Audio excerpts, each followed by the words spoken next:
आणखी एक breaking news आहे। दराडेंनी केलेल्या मंथनीनंतर देखील गोकुळ गीते उमेदवारीवर ठाम आहेत। नाशिकमधली ही आत्ताची सगळ्यात मोठी आणि महत्त्वाची अपडेट म्हणावी लागेल। अगदी थोड्याच वेळापूर्वी मुदत संपलेली आहे अर्ज माघारीची, मात्र गोकुळ गीते उमेदवारीवर ठाम आहेत। त्यांची बंडखोरी कायम आहे। तुम्हीच आम्हाला आता संधी द्या, गोकुळ गीते यांनीच दराडेंना विनंती केल्याची माहिती आहे। म्हणजे अधिकृत उमेदवार आहेत दराडे, जे शिवसेनेचे नेते आहेत आणि ही जागा शिवसेनेला गेलेली आहे। मात्र गोकुळ गीते यांनी जी बंडखोरी केलेली होती, अर्ज दाखल केला होता, तो कायम ठेवलाय आणि आता अधिकृत उमेदवार आला ते म्हणतायत की आम्हाला मदत करा। त्याच्यामुळे त्यांनी कशा पद्धतीने विनंती केलेली आहे हे फोन रेकॉर्डिंग आपल्याकडे आलेलं आहे, आपण ऐकूयात। नमस्कार, आमदार किशोर भाऊ दराडे बोलताय, बोला। मी नाही पडलाय का हो भाऊ? सांगितलं नाही काय काय मी बसलो तुम्हाला सांगितलं नाही कुठे? सांगण्यात दिली परवा नाही नाही, मला नाही काही सांगितलं। आमची चर्चा झाली। बर, कशासाठी? गणेश म्हटलं का मला पक्ष काढला क्लिअर होता, मला पक्ष बोलते लोक पक्ष करा। भाऊ तुम्हाला एकदम मोकळं सांगू, हे बघा आपण काय लांबचे नाही, एकमेकांचे नातेवाईक आहे, पण तुमच्या घरात एक आमदारकी आहे। आता एक आमदारकी आम्हाला त्या ठिकाणी वाटतंय आम्हाला गोल्डन चान्स आहे, मिळेल आम्हाला असं वाटतंय असं, आणि आम्ही आता पुढे जातोय।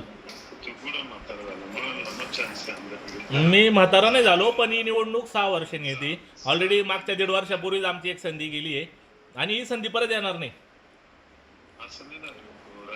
मी बघा, मी काय सांगितलं किशोर भाऊ, एकदम सोप्या भाषेत सांगितलं। तुमच्या घरात एक आमदारकी आहे, पूर्वी 2 होते, आता तुमच्या रूपाने एक आमदार आहे, अजून तुमचा 4.5 वर्षाचा कालावधी त्या ठिकाणी बाकी आहे। उलट तुम्ही मनाचा मोठेपणा दाखवला तर एक आमदारकी समाजात निफाड तालुक्यात येऊन जाईल। अहो तुमच्याकडे आहे, आम्हाला भेटणार आहे तर आता देऊन टाका। उलट आम्ही फ्रेम करू का दराडेंच्या मोठेपणामुळे आम्हाला भेटली। मग आम्ही कुठे, आम्ही पक्षावर नाराजच नाही, आम्ही अपक्ष जातोय ना, आम्ही कुठे काही भूमिका आमच्या काय असं काही नाही।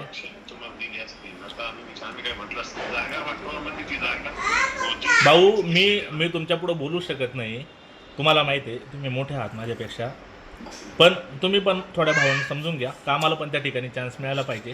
कुठेतरी आमच्या मागे पण कार्यकर्ते समर्थक आहे, त्यांचे पण कामं करायचे। जेवढा तुमचा व्याप आहे तेवढा आमचा आहे। तुम्ही बघता गणेश भाऊंची कामाची शैली बघता, माझी बघता, आम्हाला वाटतं ही संधी आम्हाला मिळाली पाहिजे। मग आता द्या तुम्ही ती संधी, लागलं तर पुढच्या 6 वर्षांनी आम्ही कुणाल भाऊसाठी ती संधी देऊन टाकू, बस। अजून काय सांगू? आणि जिथे कुठे तुम्हाला आमची गरज पडेल आम्ही येणार, तुम्ही आता आमच्या मागे राहा, भविष्यात आम्ही तुमच्यासाठी थांबू।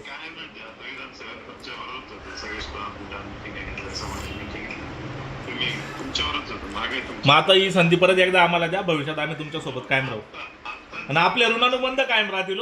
पण काय येतील जातील, पण तुम्ही जे म्हणता ना बाबा तुझं वय नाही, 100% वय नाही, चान्स येतो, पण अशी संधी परत येत नाही आयुष्यात, लक्षात घ्या।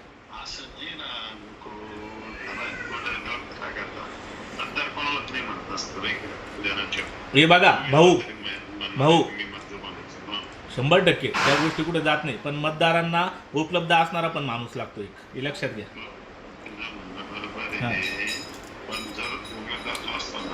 हे बघा, ज्याच्या नशिबात भाग्यरेखा आहे ती 22 तारखेला कळत। आपण आज त्याच्याबद्दल काही चर्चा करण्यात मजा नाही। माझी तुम्हाला हात जोडून विनंती की तुम्ही ही संधी मला द्या।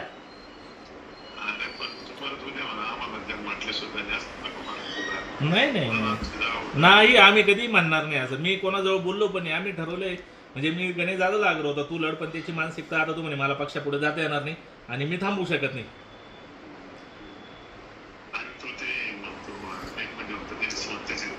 नाही भाऊ, जे हे बघा, नाही नाही नाही असं नाही भाऊ, ही निवडणूक या प्रक्रियेत या गोष्टी चालणार। तुम्ही तेवढा मनाचा मोठेपणा ठेवा, माझा व्यक्तिगत तुमच्या असं काही मी खूप नाही हो, नाही नाही नाही नाही भाऊ, ही निवडणुकीचा कालावधी नाही नाही नाही असं नाही नाही चिखलपेट केलीच नाही मी, फक्त सांगितलं संस्थेचा विस्तार केला, संस्थेत चुकीचं काम केलं असं नाही म्हटलं मी काही।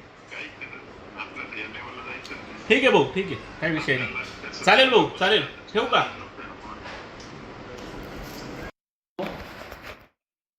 तर हे संभाषण आपण ऐकलेलं आहे, न्यूज 18 मराठीवरच हे संभाषण आहे। या दोघांमध्ये दोन्ही त्यांना माघार घेतला